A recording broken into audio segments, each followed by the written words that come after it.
Hello అండి. బంగాళదుంప వంకాయ కర్రీ చేస్తున్నానండి. నేను ఎలా చేస్తున్నాను అనేది చూపిస్తాను.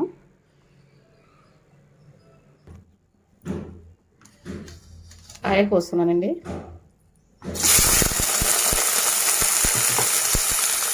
ఉల్లిపాయలు వేసుకున్నాను. కాస్త ఉప్పు వేసి మగ్గిస్తానండి. ఉప్పు వేసుకుంటే ఉల్లిపాయలు త్వరగా మగ్గుతాయి. ఉల్లిపాయలు సిమ్లో పెట్టి మగ్గించుకుంటేనే బాగుంటాయండి.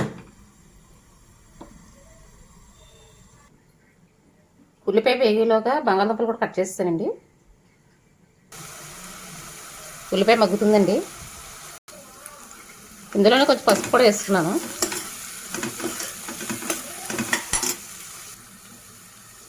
ఉల్లిపాయ మగ్గిపోయినాయండి. ఇందులోనే బంగాళదుంపలు వేసుకుంటున్నాను.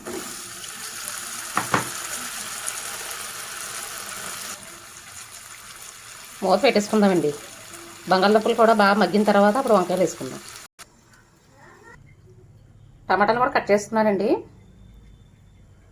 బంగాళదుంప మగ్గిన తర్వాత టమాటా వేస్తాను. బంగాళదుంపలు మగ్గిపోయినాయండి. టమాటాలు కూడా వేసుకుంటున్నాను. అన్నీ ఒక్కొక్కటిగా వేసుకుని మగ్గించుకోవాలండి. అన్నీ ఒకసారి వేస్తే మగ్గవు, పచ్చివాసన వస్తాయి.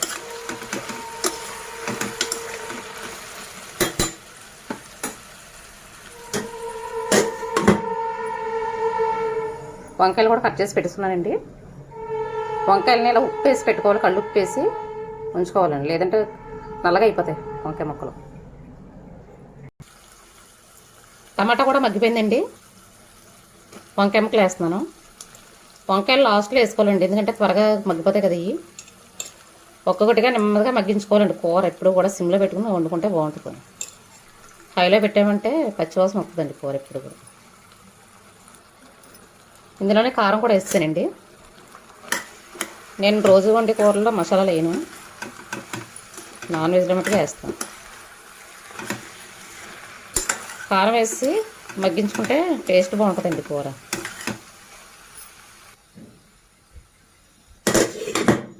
మూత పెట్టేసుకుందామండి. బాగా మగ్గించుకుందాం.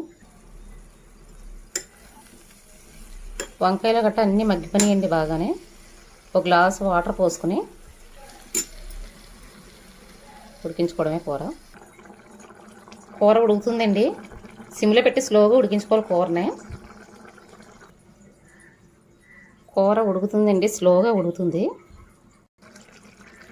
మా కూర కలర్ఫుల్గా ఉంటుందండి. మేము కారం ఎక్కువ తింటాం, అందుకే రెడ్ కలర్లో కనిపిస్తుంది. ఉడికేటప్పుడు కొత్తిమీర కూడా వేసేసుకుంటున్నానండి.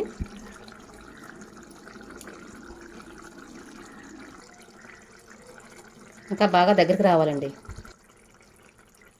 అంతేనండి, కూర రెడీ అయిపోయిందండి. మరీ దగ్గరికి ఎగిరించేసుకోకూడదు, కొంచెం గ్రేవీ కింద ఉంచుకుంటేనే బాగుంటుంది. పప్పులు వండుతున్నానండి. పప్పు ముందుగా నానబెట్టేసుకున్నాను. ఇందులో పచ్చిమిరపకాయలు, ఉల్లిపాయలు, పసుపు, కారం వేసుకుని 3 విజిల్స్ వేయించుకోవాలండి. కొంచెం చింతపండు నానబెట్టుకోవాలండి. ఎక్కువగా వేసుకోకూడదు పప్పులకి, కొద్దిగా. చింతపండు ఒకసారి బాగా కడుక్కోవాలండి, ఇసుకుంటుంది లేకపోతే. కడుక్కున్న తర్వాత రెండోసారి నీళ్ళు పోసుకుని నానబెట్టుకో. పప్పు ఉడికేలోగా పోపు వేసుకుందామండి. వెల్లుల్లిపాయలు, కరివేపాకు, ఎండుమిరపకాయలు, ఆవాలు, జీలకర్ర. పోపు వేగిపోయిందండి. పప్పులో చింతపండు పులుసు వేసుకుని ఉడికించేసుకుని దీంట్లో కలిపేసుకోవడం. పప్పు ఉడికిపోయిందండి. చింతపండు పులుసు వేసుకుంటున్నాను.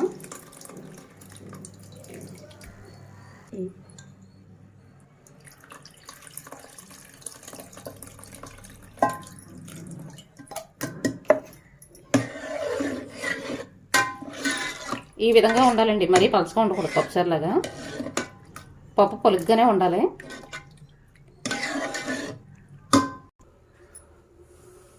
దీన్ని పొయ్యి మీద పెట్టానండి, ఉడికించేసుకోవాలి. ఉడికించుకున్న తర్వాత పోపు కలిపేసుకోవడం అండి.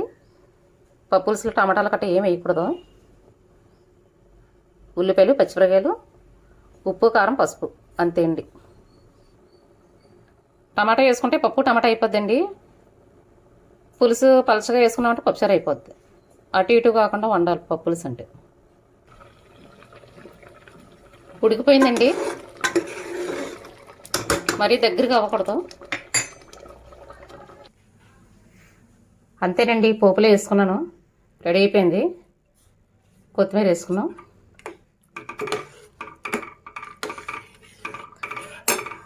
అంతేనండి, పప్పు పులుసు రెడీ. పప్పులోకి మజ్జిమిరపకాయలు ఒడియాలు వేపుతున్నానండి.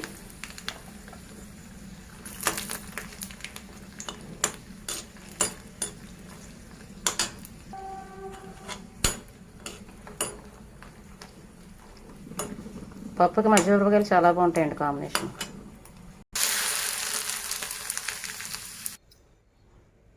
అంతేనండి, మజ్జిమిరపకాయలు ఒడియాలు కూడా రెడీ అయిపోయినాయి. బాయ్ అండి. నచ్చితే లైక్ చేయండి, సబ్స్క్రైబ్ చేసుకోండి.